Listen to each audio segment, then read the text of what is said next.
senhora já respondeu algum outro processo criminal além desse? Nunca. Então, vou lhe perguntar agora sobre os fatos desse processo. Sim, senhor. A senhora conhece a acusação que existe contra a senhora aqui nesse processo? Sim. O que a senhora tem a dizer sobre essa acusação? Ela procede, não procede? Eu posso elaborar? Sim, por favor. Essa acusação é uma tentativa de me calar com relação a um crime de 1,2 trilhão de reais que está acontecendo desde 2017 no Brasil. Portanto, respondendo a sua pergunta, não tem o menor cabimento, isso até a delegada de Polícia Federal, Dominique Oliveira, uma conversa informal comigo, que foi assim que ela disse que seria a nossa conversa, ela me isentou de qualquer crime. O relatório dela diz claramente que eu não cometi crime algum. Aqui na acusação, que a senhora teria, no 4 de janeiro de 2020, publicado um vídeo no YouTube e existe a transcrição, parte desse vídeo aqui na denúncia, com algumas acusações feitas ao senhor Caio Megali e à senhora Sinara. Nesse vídeo, a senhora, então, relaciona ambos a atos de corrupção. A senhora reconhece a autoria desse vídeo? Sem dúvida, não só esse, como diversos outros. Então, ela foi a senhora mesma quem afirmou e Sinara teriam praticado atos de corrupção. A senhora, segundo a senhora, diz que até a corrupção imprópria, né? A senhora confirma isso? Sim. E foi a senhora mesmo quem postou esse vídeo? Fui. Ok. Doutor, tem a palavra.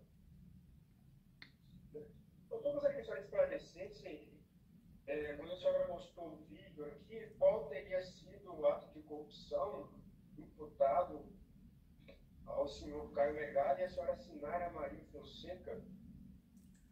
Quando eu tive a reunião com o ministro, a gente percebe que ele está com uma certa dificuldade, é natural, mas quando nós tivemos essa reunião, ele foi bastante enfático, ele me disse 4 vezes, traga esse pessoal aqui. Eu tenho inclusive a fita gravada dessa reunião.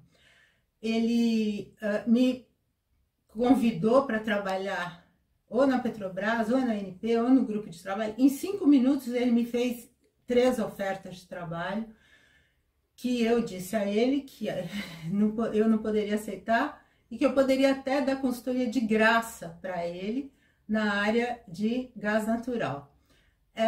Essa colocação que ele fez, que o Ministério de Minas e Energia seria o ambiente para se discutir esse assunto, sem dúvida nenhuma, seria mesmo.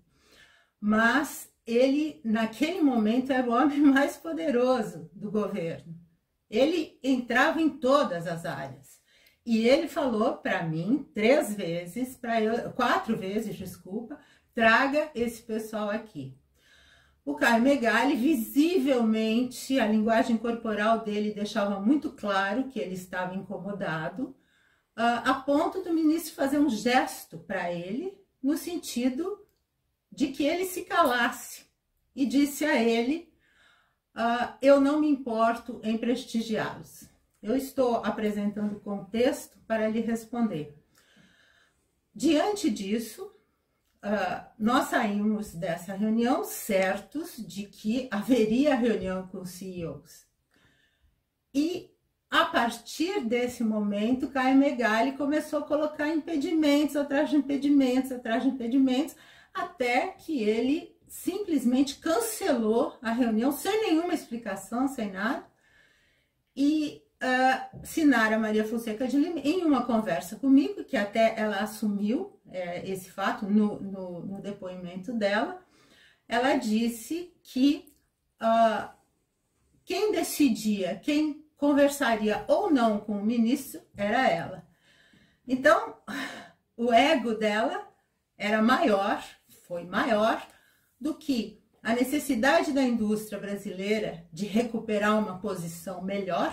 O Brasil já foi a 8ª potência mundial industrial, hoje está em 64º lugar, e o gás natural é fundamental, um preço bom de gás natural é fundamental, e o gás no Brasil é um dos mais caros do mundo, especificamente em São Paulo, na Comgás, que é de Rubens Ometo Silveira de Mello. A Comgás pratica um preço para o grande consumidor industrial 6 vezes superior àquele que nós traríamos o gás da Bolívia.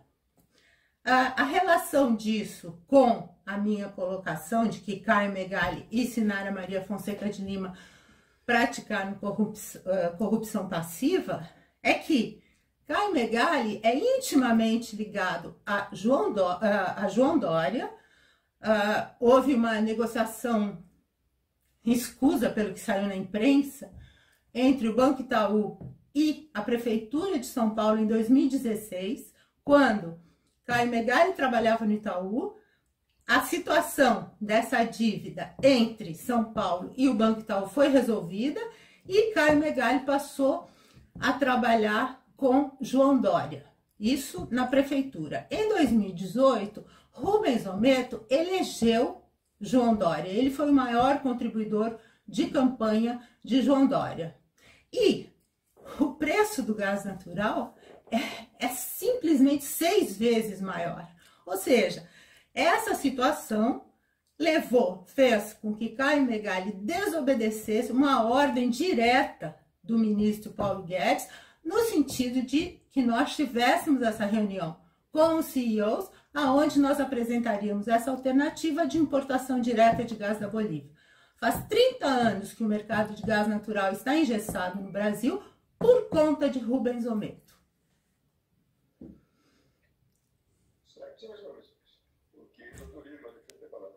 Obrigado, Codevila. Boa tarde, Patrícia. Deixa eu te fazer umas perguntas aqui. Você tem a liberdade para responder da maneira como você achar mais adequado, tá? Perfeitamente. Eu quero iniciar questionando se você tem algum comentário a fazer com relação aos depoimentos que foram trazidos, seja pelos informantes, seja pelas testemunhas no processo, principalmente da audiência que teve no dia 20 de fevereiro desse ano. Perfeitamente. Obrigada, doutor Igor. Eu entendo perfeitamente, meritíssimo e senhores advogados, que eu não posso ler, mas eu tenho umas anotações aqui e eu peço o direito de segui-las. Posso? A senhora pode consultar rapidamente, não pode ficar lendo. Perfeitamente. Perfeitamente. Bom, com relação às colocações, em primeiro lugar, doutor Igor, Sinara Maria Fonseca de Lima, gostaria de ressaltar que, durante o depoimento dela, ela assumiu ter dito a mim que quem decidia, quem falava ou não com o ministro Paulo Guedes era ela. Essa é a colocação que eu tenho para fazer com relação a ela. Com relação a Caio Megali, antes de entrar no assunto propriamente dito, eu gostaria de fazer uma observação. O ex-presidente Bolsonaro, ele está implicado juridicamente numa questão de joias que ele tentou vender, de relógios que ele tentou vender, e que não lhe pertencem. Não lhe pertenciam, por quê? Porque qualquer pessoa sabe que quando você recebe algum presente em missão diplomática, você precisa entregar para os canais competentes, porque esse presente não é seu, esse presente é do Brasil. E o ex-presidente está enfrentando questionamentos por esse comportamento. Eu gostaria de ressaltar que Caio Megali, ele recebeu um relógio Cartier de $10 mil numa missão diplomática e não entregou, que é um relógio do Brasil, não é dele, e não entregou aos canais competentes. Isso, para mim, é prova de que ele se beneficiou de algo que não é dele. Me parece a definição de corrupção. Com relação à tentativa que ele fez de insinuar que eu fui ao Ministério de Economia para vender alguma coisa, é patético isso. Eu jamais faria uma coisa dessas. Eu fui lá, quando o ministro me ofereceu 3 empregos, eu disse a ele que eu daria consultoria gratuita para o Ministério. Foi essa, porque a minha intenção era trazer gás da Bolívia. Eu tenho uma carreira de 40 anos. Faz 40 anos que eu trabalho com as indústrias, as maiores indústrias do Brasil. O que eu queria era trazer o gás natural mais barato para os meus clientes. Eu não estava pedindo nada para o Ministério da Economia. Outra coisa também que ele falou é que ele teria levado a minha proposta dentro do Ministério e não ganhou, segundo as palavras dele, não ganhou tração. É uma coisa impossível, porque eu não deixei um papel com o ministro, nada, eu só deixei o meu cartão de visitas, mais nada. Eu não tinha um papel em mãos. Por quê? Porque a ideia era que nós tivéssemos essa reunião com os CEOs, aonde nós apresentaríamos a proposta de diminuição do preço de gás natural, que era a alternativa gás natural Planckier. Então, ele não tinha nada para levar, ele não se lembrou para quem ele ia levar, ele não se lembrou o que ele ia levar, e ele simplesmente joga essas coisas ao ar com responsabilidade zero. Ele não assume responsabilidade alguma sobre o que ele fala. E eu também gostaria, com relação ao depoimento do ministro Paulo Guedes, eu gostaria só de colocar que, ao final, o ministro falou 2 coisas que eu acho que são importantes dentro do contexto atual. A primeira, ele disse que ele achava que estavam exagerando, eu estava exagerando, e Caio Megali e Sinara Maria Fonseca de Lima estavam exagerando em termos entrado nesse processo de calúnia. Eu concordo com ele, aliás, eu e a delegada Dominique Oliveira, porque ela escreveu no laudo que foi utilizado pelo procurador Marcos Marcelo Gonzaga Goulart como base da acusação que ele fez contra mim, nesse processo criminal, ele usou um laudo onde ela disse claramente, a conclusão dela é que eu não pratiquei qualquer espécie de crime. Então, nisso o ministro tem razão, eu acho que isso é exagerado. E, no final do depoimento, a última coisa que ele disse foi que Caio Megali estava lá para marcar reuniões.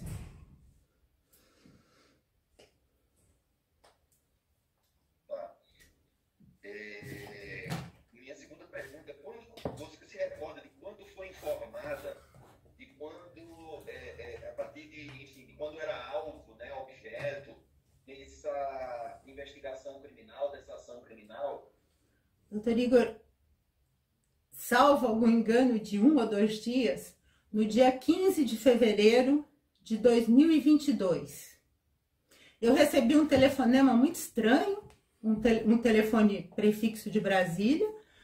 Eu atendi, essa pessoa se identificou como um agente da Polícia Federal e que uma delegada da Polícia Federal queria falar comigo, e eu, evidentemente, perguntei quem era a delegada, qual era o assunto. E ele não queria revelar isso.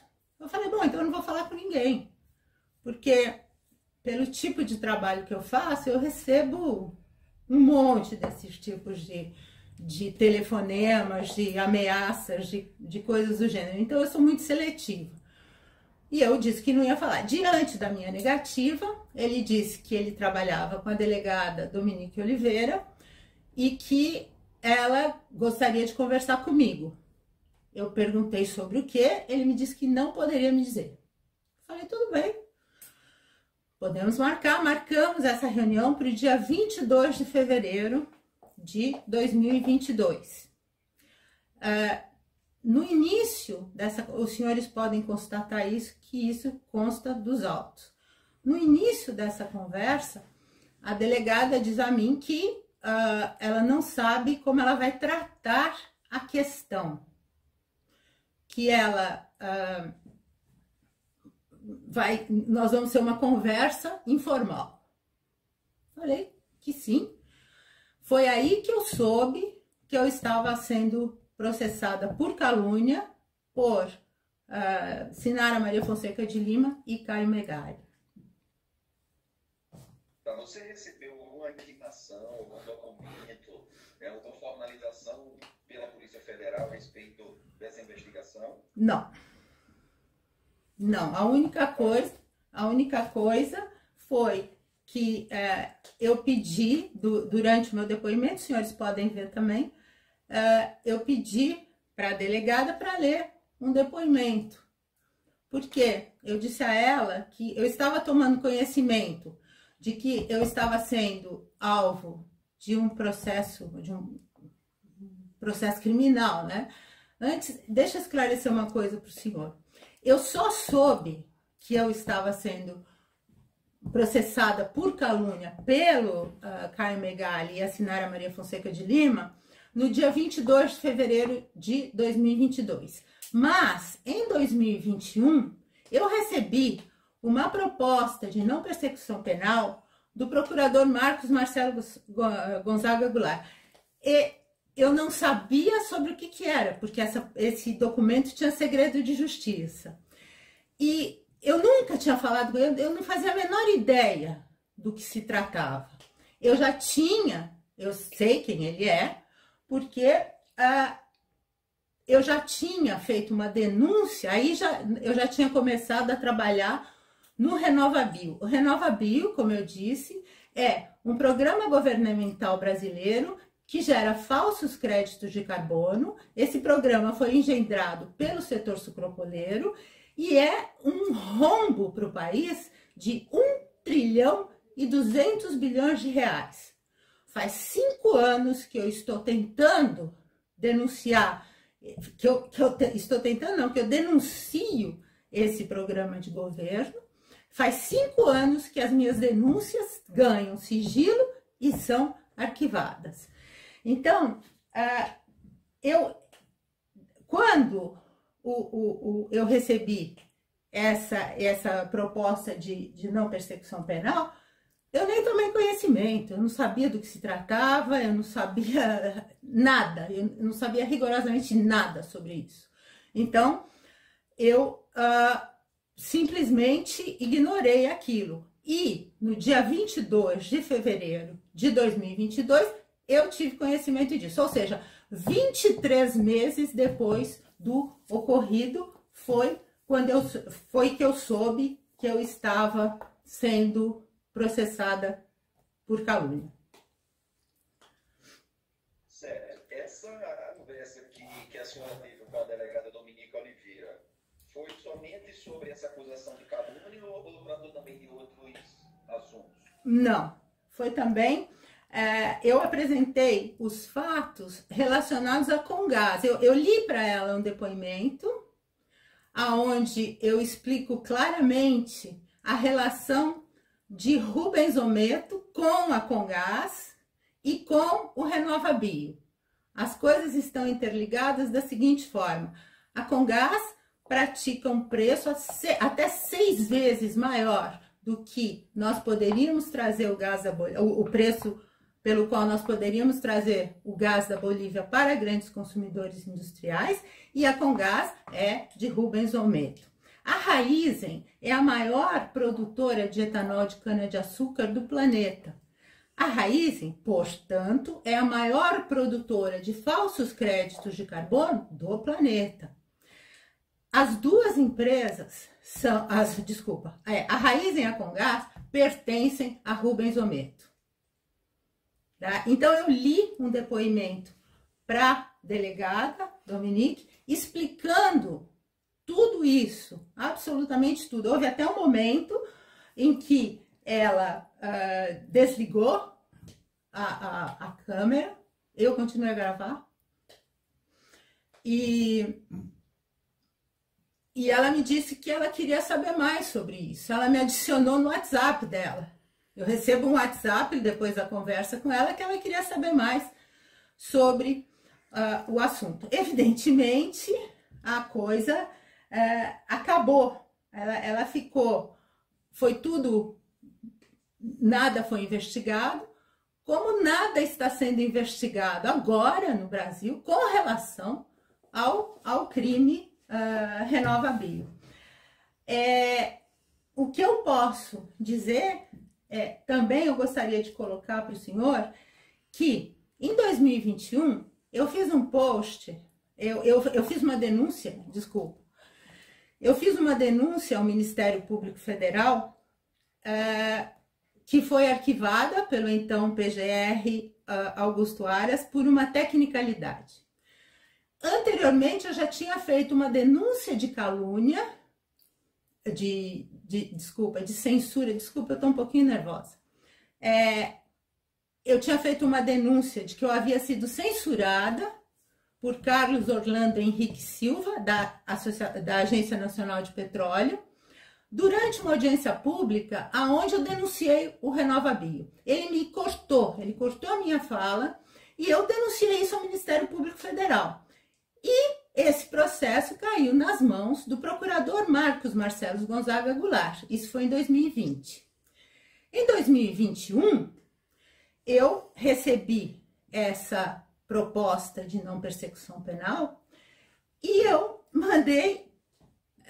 Eu estava tratando disso quando eu fiz uma outra denúncia para o Ministério Público Federal, dessa vez muito mais técnica, muito mais elaborada, e o então vice-PGR, era Humberto Jacques de Medeiros, ele fez uma tentativa bastante inábil de refutar os meus dados técnicos. Quando ele fez isso, ele praticou um crime. Por quê? Porque ele arquivou a minha denúncia de um crime de 1 trilhão e 200 bilhões de reais. Ele arquivou a minha denúncia e apresentou um arrazoado para ter arquivado. Ao fazer isso, ele está praticando um crime, porque ele está acobertando e perpetuando um crime. Então, quando eu fiz isso, eu postei a notícia de arquivamento no meu LinkedIn e escrevi que o que ele escreveu, o arrazoado técnico que ele propõe, beira a boçalidade, porque realmente beira a boçalidade. Eu imagino que isso deva ter criado um clima ruim dentro do MPF, e aí, 23 meses depois do Caio Megali assinar a Maria Fonseca de Lima, terem me denunciado por calúnia, eu recebo essa notícia de que eu estou sendo processada. Quer dizer, é nitidamente um movimento que existe dentro do MPF para me calar. E a senhora atribui a que essa intenção de me calar por quê? O que é que... O procurador Marcos Marcelo Gonzaga Goulart, ele faz parte de uma organização criminosa que está atuando dentro do Ministério Público Federal. Porque o que aconteceu? Quando houve... Senhora Patrícia? Sim? É o seguinte, a senhora tem o direito de se defender, né, dos fatos que são imputados nessa ação penal. Sim. Mas isso não significa que a senhora possa ficar atribuindo condutas criminosas a outras pessoas. Isso não faz parte do escopo do seu direito de defesa. Nós estamos tratando aqui de um fato delimitado, que é a postagem que a senhora fez em relação a 2 servidores públicos. Então, não vamos ampliar aqui o objeto de discussão, tá? Vamos tentar ser objetivos aqui e tratar do fato que conta da denúncia. Meritíssimo, o senhor vai me desculpar, mas o que eu estou declarando ao senhor, depois de 5 anos de perseguição onde a minha carreira foi destruída, 40 anos de carreira. Eu nunca tive um problema profissional na minha vida. A minha empresa nunca teve nenhum problema. Eu trabalhei para as maiores, a minha empresa trabalhou para as maiores indústrias brasileiras. Hoje, eu tenho que recorrer à Defensoria Pública da União, e cabe aqui uma ressalva: eu não poderia ter tido melhor aconselhamento jurídico do que eu estou tendo com o Dr. Igor se eu tivesse pago milhões a um outro advogado.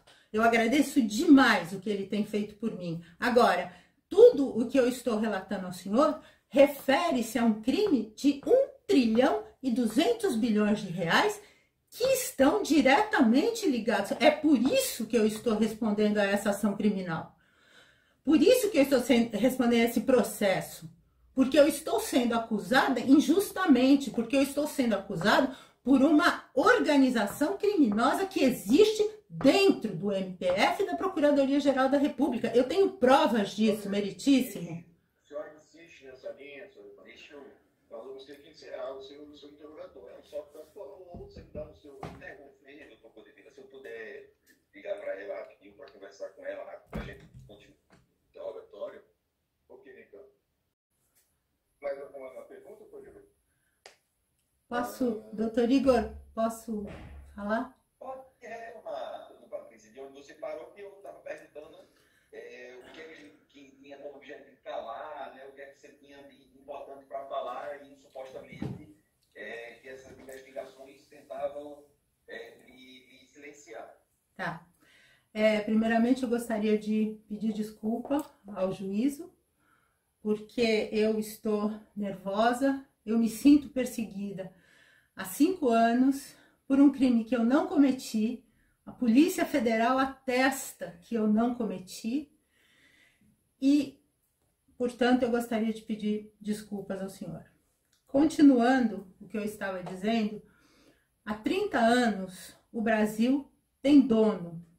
O nome do dono do Brasil é Rubens Ometo Silveira de Mello. Quando eu vou explicar para os senhores, me permitam, qual é a extensão do poder de Rubens Ometo. Ele, nos últimos 30 anos, ele vem elegendo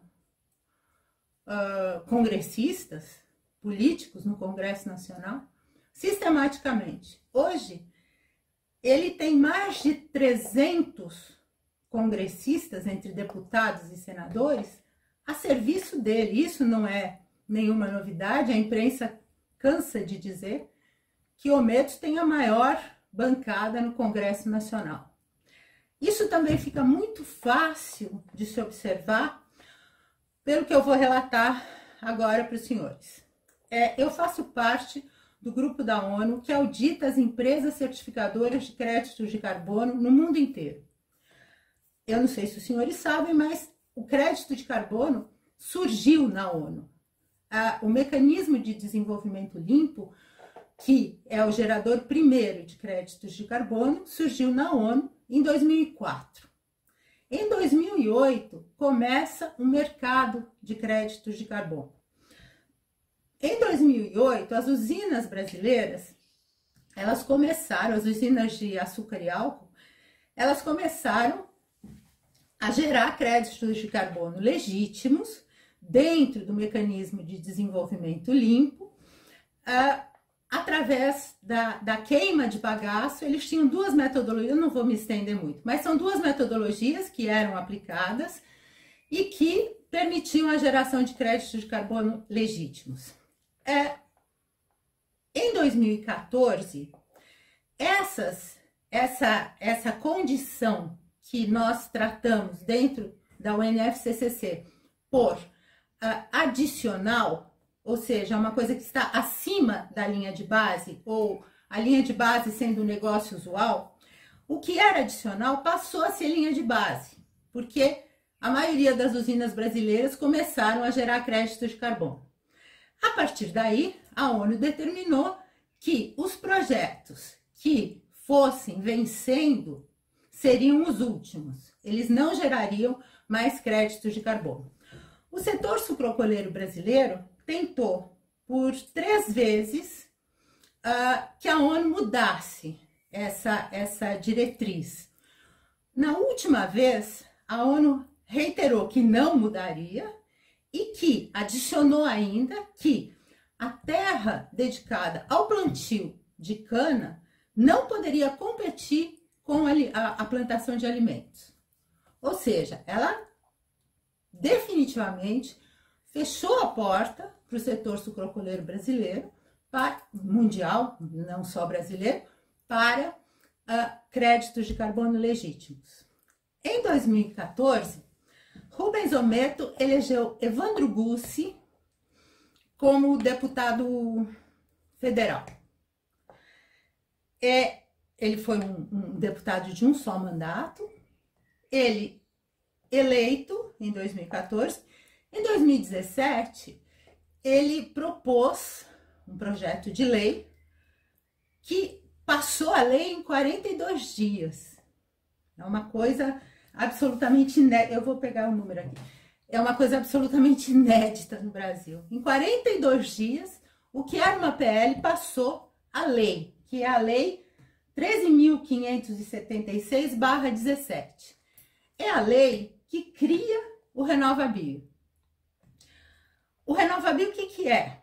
Nas palavras, eu vou dizer para os senhores, nas palavras do vice-presidente de sustentabilidade da Raízen, o nome dele é Cláudio Oliveira. Ele deu uma entrevista dizendo que mais ou menos 1 metro cúbico de etanol é mais ou menos um crédito de carbono. Para quem trabalha há 15 anos na UNFCCC, a ONU há 30 anos cria um embasamento, a ciência, que conduz à geração de créditos de carbono legítimos. Quando eu ouço que mais ou menos isso é mais ou menos aquilo, é uma coisa que eu acho um atentado à inteligência de qualquer um. Bom, como que isso aconteceu? No Ministério de Minas e Energia, o Ministério de Minas e Energia criou o arcabouço para que o RenovaBio fosse implementado. Quem criou isso foi o Miguel Ivan Lacerda, que também é conhecido como Miguel Novato. Ele é tido como o pai do RenovaBio. Quem criou o CBio? O CBio são os falsos créditos de carbono, oriundos desse programa. Quem criou os falsos CBio foi Paulo Roberto Costa. E esses créditos, eles são baseados numa calculadora de emissões, que é uma coisa que é um dos maiores greenwashing que existe. Greenwashing é quando você veste de verde alguma coisa que é totalmente contra o meio ambiente. A calculadora de emissões no mundo inteiro é tida como greenwashing e é impossível em qualquer padrão para geração de créditos de carbono se usar uma calculadora de emissões. A Embrapa, na figura de Marília Folegatti, é responsável pela criação da RenovaCalc, que é a calculadora de emissões. Então, como que funciona? Um produtor de etanol entra no site, ele diz que produziu tanto de etanol e sai o resultado. Então, você tem direito a tantos CBios. Além disso, o próprio Miguel Ivan Lacerda, ele tem 2 nomes, eu me perco. Ele mesmo disse que o RenovaBio era uma entrada em 10 anos de 1,2 trilhão de reais no bolso dos produtores de açúcar e álcool. Porque eles não precisam fazer rigorosamente nada, só o fato deles produzirem etanol gera esse falso crédito de carbono. Nesse ponto, eu achei que era uma coisa impossível. Em 2020, eu entrei com um lote, um cliente que é amigo meu, dono de uma distribuidora, ele adquiriu 10 mil créditos de carbono legítimos e eu entreguei esses créditos, adquiriu por meu intermédio, e eu entreguei esses créditos para a ANP para que eles aceitassem como cumprimento da meta do RenovaBio. A ANP recusou. A ANP aceita e obriga as distribuidoras a comprarem falsos créditos de carbono que são escriturados pelo Bradesco e pelo Santander, são comercializados em reserva de mercado na B3, e a Comissão de Valores Mobiliários me diz que ela não tem nada a ver com isso, que não é problema dela. O CAD me diz que não é problema dele. O Ministério Público Federal, ele arquivou, depois de dar sigilo, ele arquivou 4 denúncias minhas. A Procuradoria-Geral da República arquivou 2 dessas, 4. O Tribunal de Contas da União chegou a abrir um processo para rapidamente encerrar. Ou seja, esse crime, alguém precisa investigar. Eu denunciei a Polícia Federal e a Polícia Federal está de mãos atadas. Eles não podem investigar, porque ninguém está pedindo que eles investiguem. Então, a razão do meu desconforto aqui, a razão da minha... Eu não me conformo, do meu inconformismo, é que um crime de 1 trilhão e 200 bilhões de reais, que só privilegia o setor sucroalcooleiro brasileiro, eu provei que esse crime é falso. Eu provei que o RenovaBio é crime no Tribunal de Niterói.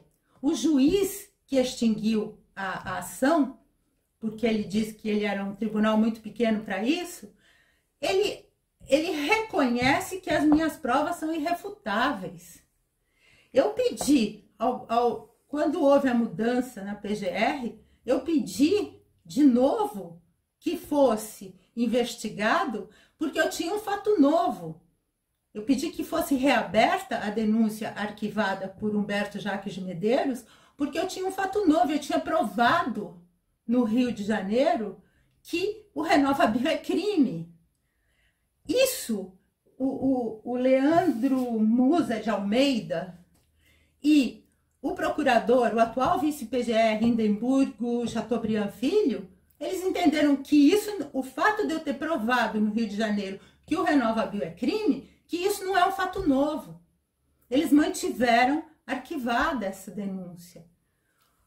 O acordo entre o Mercosul e a União Europeia não foi assinado por conta da existência do RenovaBio. A COP30 corre risco de não acontecer por conta do RenovaBio. Será que nunca ninguém vai investigar? São 3 presidentes do Brasil envolvidos nisso. A Lava Jato foi um escândalo de 21 bilhões de dólares. O RenovaBio é um escândalo de 250 bilhões de dólares. São 10 anos de Lava Jato. Alguém tem que investigar isso. E tudo isso que está acontecendo comigo agora, toda essa informalidade em torno da acusação e, eventualmente, do processo que eu estou sofrendo agora, eles são para me calar.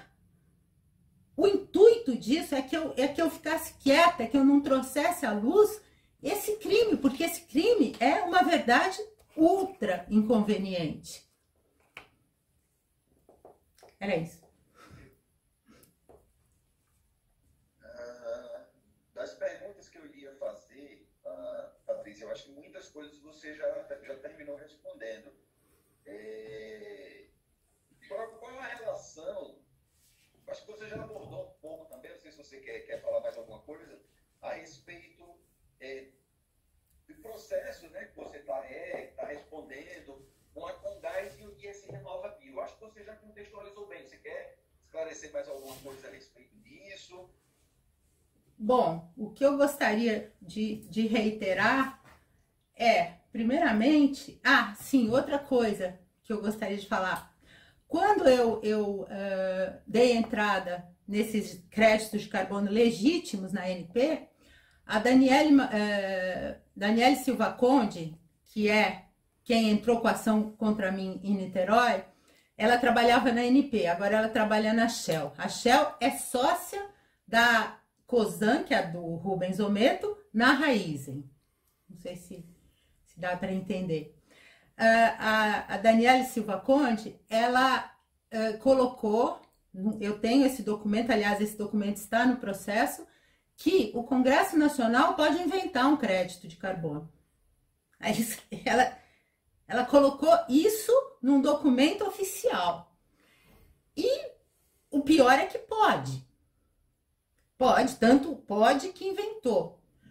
O que não pode é obrigar as distribuidoras a comprar esse crédito falso como se legítimo fosse. Porque é um papel falso. Eu não sou advogada, mas no meu entendimento isso é estelionato.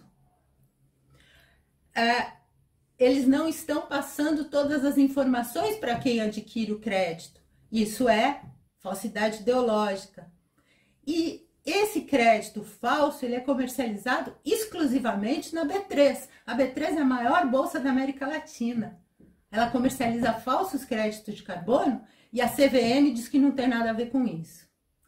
Então, o que eu gostaria de colocar é que o Rubens Ometo, ele é um usineiro que ele ampliou muito, ele já é de família rica, mas ele ampliou muito a riqueza dele, ele tem um império hoje, com trabalho escravo, com envenenamento de crianças indígenas, com poluição de rios e solos, com envenenamento dos próprios funcionários. A Raízen tem mais de 40 mil ações trabalhistas. A produção de etanol, ela tem como produto lateral um material chamado vinhaça. Para cada litro de etanol que é produzido, são produzidos 18 litros de vinhaça. A vinhaça é muito mais danosa para nós, para o meio ambiente, do que o esgoto doméstico. A vinhaça é 100 vezes mais poluente do que o esgoto doméstico. E isso é espalhado em rios, é espalhado em todo lugar. Então, essa fortuna que Rubens Ometo conseguiu amealhar em cima de trabalho escravo, de envenenamento de crianças indígenas, de todo tipo de coisa, é a razão pela qual hoje ele tem 300 funcionários dele trabalhando no Congresso Nacional. E isso não fica difícil, não, de se averiguar. É só ver quais são as pautas desses congressistas. As pautas privilegiam tudo o que é de Rubens Ometo. O que eu quero dizer também que o RenovaBio é uma jogada muito inteligente de Rubens Ometo. Por quê? Porque na hora de pagar a conta, não vai ser o setor sucroalcooleiro que vai pagar essa conta. Porque não foram eles que criaram a lei. Quem vai pagar a conta, o trilhão e 200 bilhões, se em algum momento isso for investigado, quem vai pagar a conta é o Brasil. Somos nós, brasileiros. Então, eu acho que essas pessoas todas que estão envolvidas nesse programa, para o senhor ter uma ideia, além da Daniele Machado Silva Conde, quem tentou me processar foi o procurador da ANP, Evandro Caldas, e ele fez, se eu me dar um segundo que eu preciso achar o nome aqui. Ele me acusou...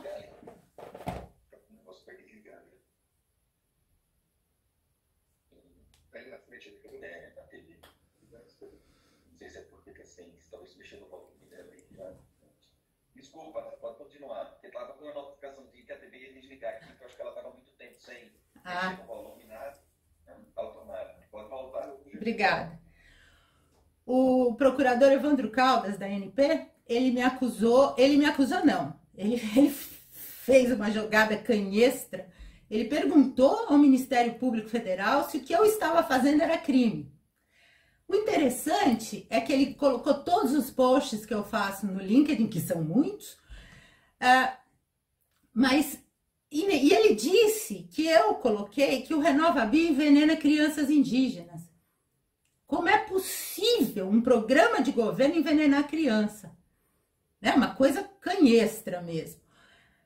E ele, nessa pergunta que ele faz ao Ministério Público Federal, ele coloca essa sandice, mas em nenhum momento ele colocou o que eu digo o tempo todo, que o RenovaBio é crime. Em nenhum momento ele contestou isso. Em nenhum momento ninguém contesta a minha argumentação técnica, nunca. Nada disso acontece. Acontece que, por uma sorte enorme minha, esse processo, essa tentativa, essa denúncia de fato canhestra de Evandro Caldas, caiu nas mãos de um procurador ético, probo. O nome dele é Fernando Antônio de Alencar Alves de Oliveira Júnior. E antes de entrar com uma ação contra mim, ele me deu a oportunidade de falar, coisa que o procurador Marcos Marcelo Gonzaga Goulart nunca me deu, em nenhum momento.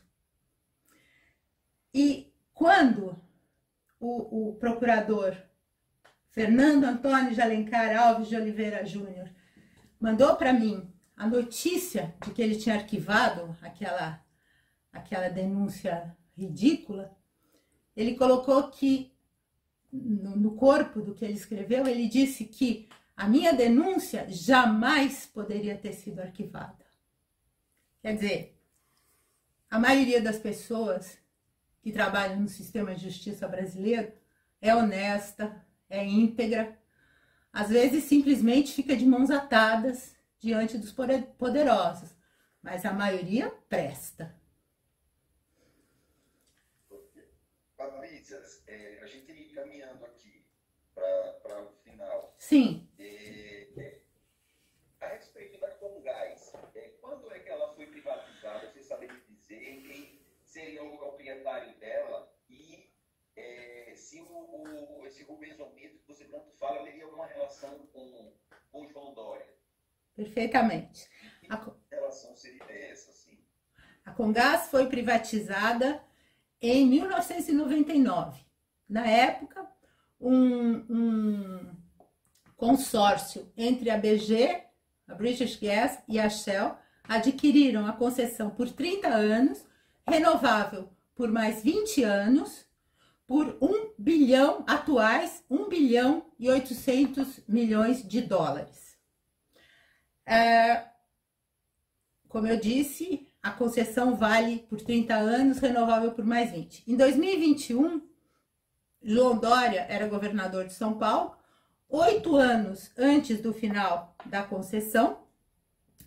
Ele renovou a concessão da Comgás, que é de propriedade de Rubens Ometo. Ele renovou a concessão por mais 30 anos, que é contra o que diz o contrato inicial. O contrato inicial prevê mais 20 anos de concessão. Ele deu essa concessão, ele renovou a concessão por mais 30 anos pelo valor de R$0. Rubens Ometo não pagou 1 centavo pela renovação da concessão por um prazo errado, um prazo de mais 30 anos, ele não pagou 1 centavo por isso.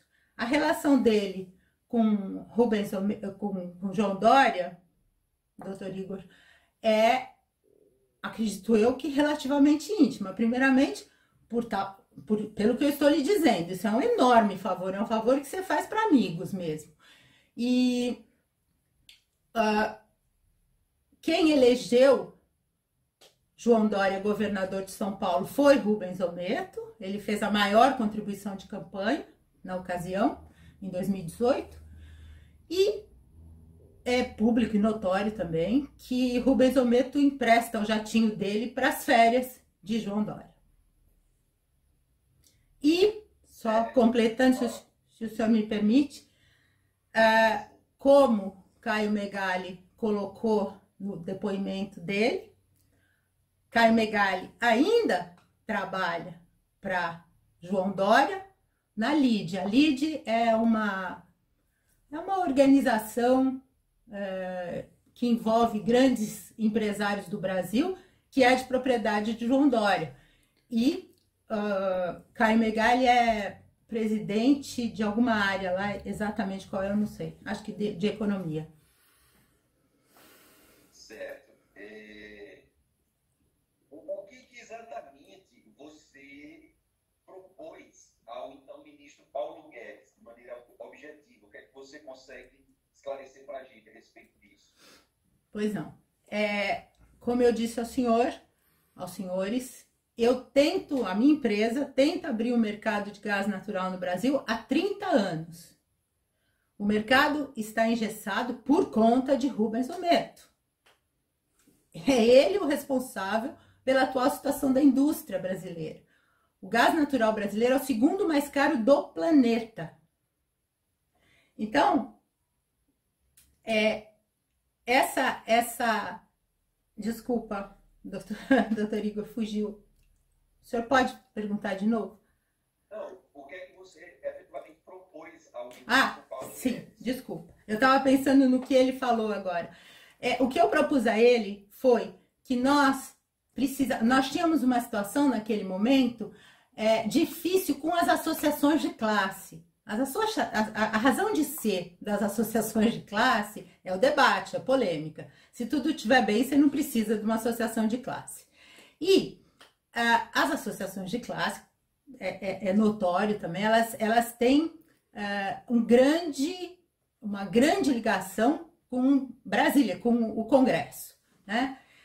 Então, nós estávamos enfrentando um problema com algumas associações de classe para levar, eles estavam desestimulando os donos, os CEOs das grandes consumidoras de gás natural no Brasil a participar do concurso aberto. Concurso aberto é um momento onde a Agência Nacional de Petróleo abre o Gasbol é o gasoduto Bolívia-Brasil. Ele abre espaço para outros carregadores. Então, nós, em 1997, nós conseguimos a Planquier conseguiu as 3 primeiras autorizações de importação direta de gás natural para grandes consumidores industriais. Nossos 2 clientes em São Paulo, que eram Nadir Figueiredo e Klabin, ficaram com o gás parado no Citygate. O Citygate é onde existe a transferência de custódia, aonde o gás que vem no duto grande passa para os dutos de distribuição. E nesse momento você paga a tarifa de distribuição e o gás é levado até a tua unidade fabril. Ficou parado ali, porque a íntima relação entre o governo de São Paulo e o dono da Comgás impediram, simplesmente o gás não chegou nas unidades fabris.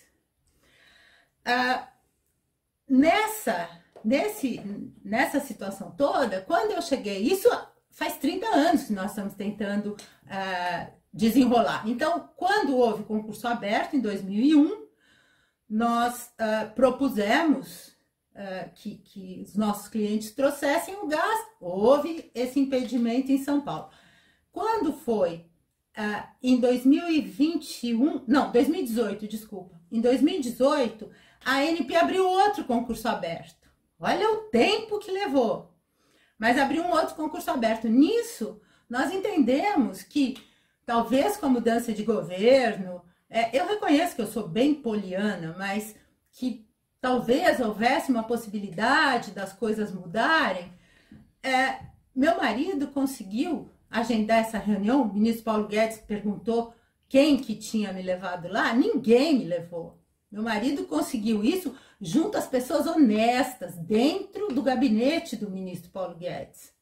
Nós fomos falar com ele sem pagar nada para ninguém, sem dever favor para ninguém.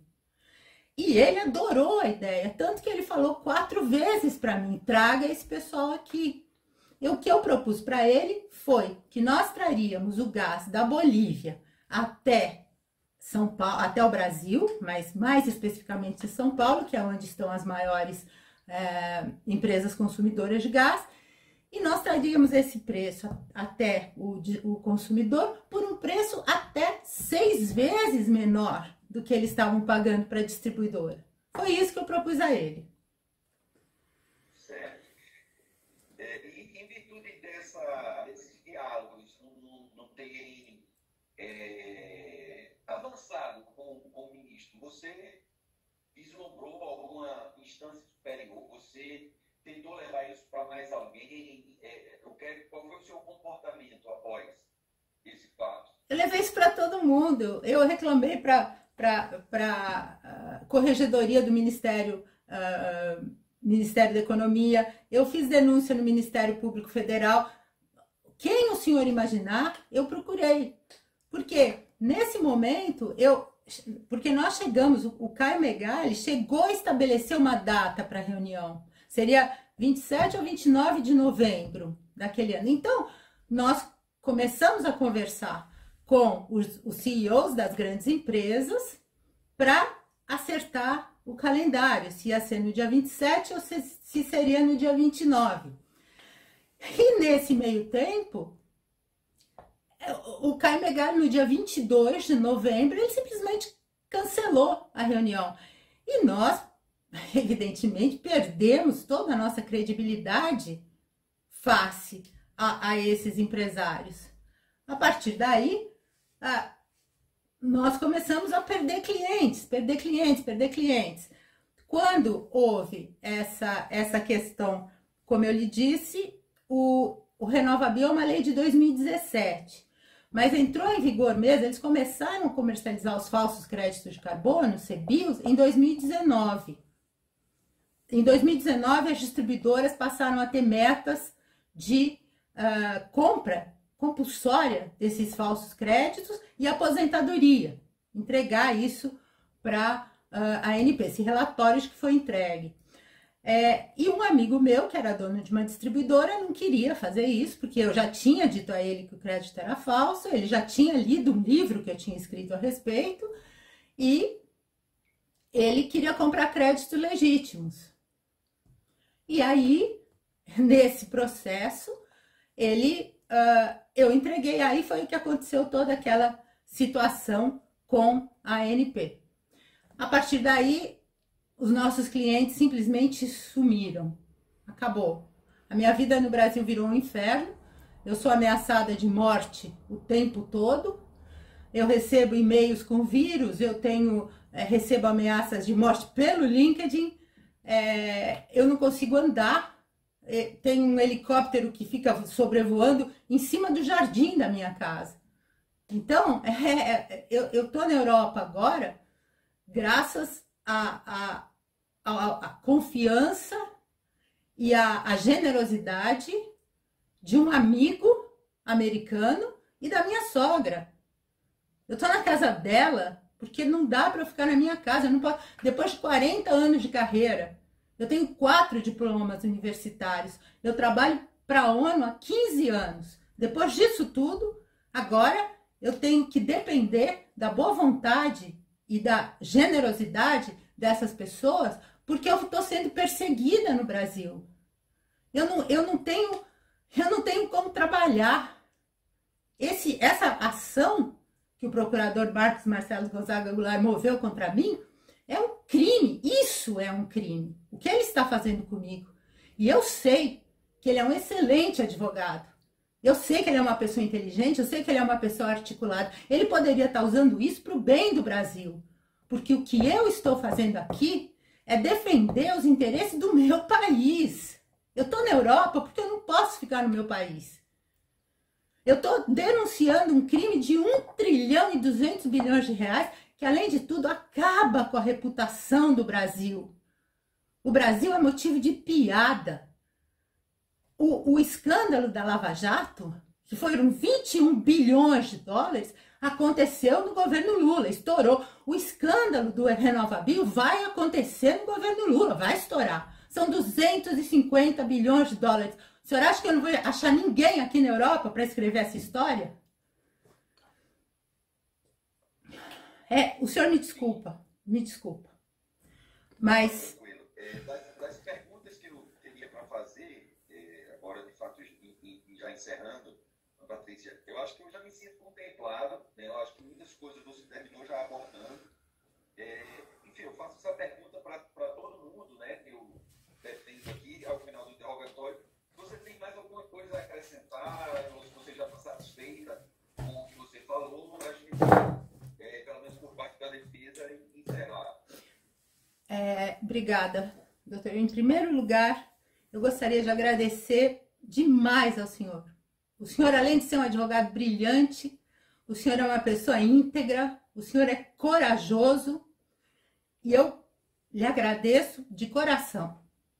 O que eu tenho a dizer, eu tenho um pedido a fazer para o meritíssimo juiz Francisco Codevilla. Eu pediria ao senhor, o senhor é minha última esperança, eu pediria ao senhor que obrigasse a Polícia Federal a investigar esse crime de 1 trilhão e 200 bilhões de reais que está acontecendo hoje no Brasil. Eu sei que o senhor tem poderes para isso, eu sei que não é uma decisão fácil, mas eu agradeceria demais se o senhor pudesse fazer isso. Só isso. Obrigado. Pode ser satisfeito. Encerrado, então, quer o interrogatório? Doutor, um requerimento para vocês dois? Não, doutor Igor, um requerimento para vocês dois? Eu queria que fosse aberto prazo para a gente, porque aí a gente vai entrar em contato com a Patrícia para ver se tem mais alguma documentação, principalmente referente às falas dela no interrogatório, para a gente juntar, se já não tiver no processo, mas por precaução, para a gente evitar qualquer tipo de prejuízo para ela, que fosse aberto prazo para a defesa, para a gente analisar para as partes dois ou para 10 dias para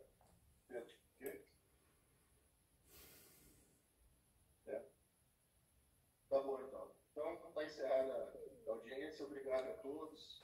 Muito obrigada. Boa noite. Desculpa, boa tarde. Obrigada.